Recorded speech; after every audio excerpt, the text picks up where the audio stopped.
but he stuck around. Moved in with my mum, who had been diagnosed with a degenerative nerve disease. She actually passed away last year, and I miss her desperately, but it is lovely to remember some of the fun times. Mum was very eccentric and very unconventional, but also she didn't have any idea how much work was involved in looking after her whatsoever. And Phil, my husband, is a very shy, retiring type, very non-confrontational, so he became a bit of a target. You know, she'd ring us on the daily. For instance, I was in the middle of a big court case once, and someone came in and said, excuse me, Rachel, your mum's on the phone.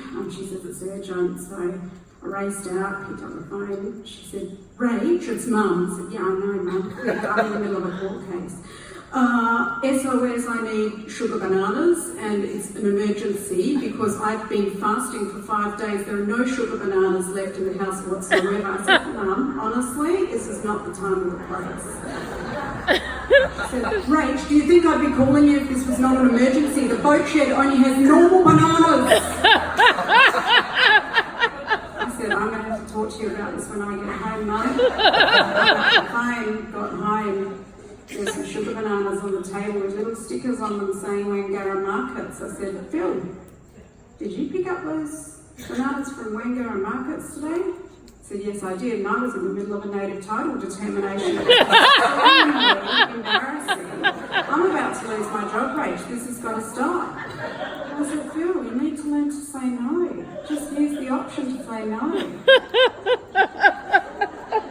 So we got her a car because we thought that'd be easier if she just could get herself from A to B at least. Got her a car, but I knew she was a terrible driver, so I said, there's no way I'm getting in the car with you. Drive by yourself.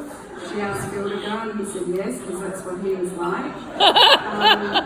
Saw them get down to the end of the road, and I saw Phil, just the passenger door open. Phil did a massive commando roll out of the car. Lucky she was only going at about 20 k's an hour, which is part of the problem with her driving. And Phil sort of politely sort of dusted himself off. We lived right next to a park, so he'd commando roll onto the grass. And he said, Jane, I really want to have kids one day, so I'm sorry, but I think that's probably enough. I'm really happy for you though that you've got a car. And then said to me, we need to call radio stations seriously when she's on the road.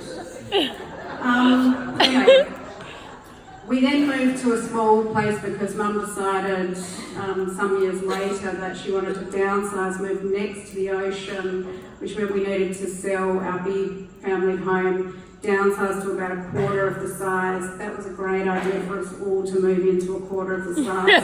She thought that she could smell fresh sea air, she'd be, she'd recover. Not that there was any, scientific basis for that. Degenerative nerve disease is what it is. Anyway, we moved in, and I remember the first day we got there, and waiting for the estate agent to arrive, just sitting in this little courtyard, and Mum says, I need to go to the toilet. I said, well, you're going to have to wait because the estate agent is coming, there's nothing here, there's just a fish pond. She said, well, I'll get in the fish pond then.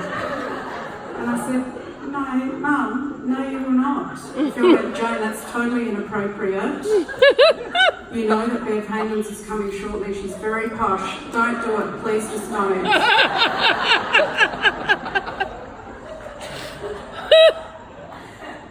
Yeah. So, a little while later, we had a book club at our house. I hosted it. Mum was part of the book club. We hosted it, and Phil went out for the afternoon. It was an all-women's book club, and as part of the book club, you got to pick the next book. Someone got to pick the next book, so they wrote it down on a bit of paper. I went off and had a siesta that afternoon, and I woke up to this god-awful brawl between Mum and Phil, which was extraordinarily unusual for him to lose his, just blow his top, absolutely.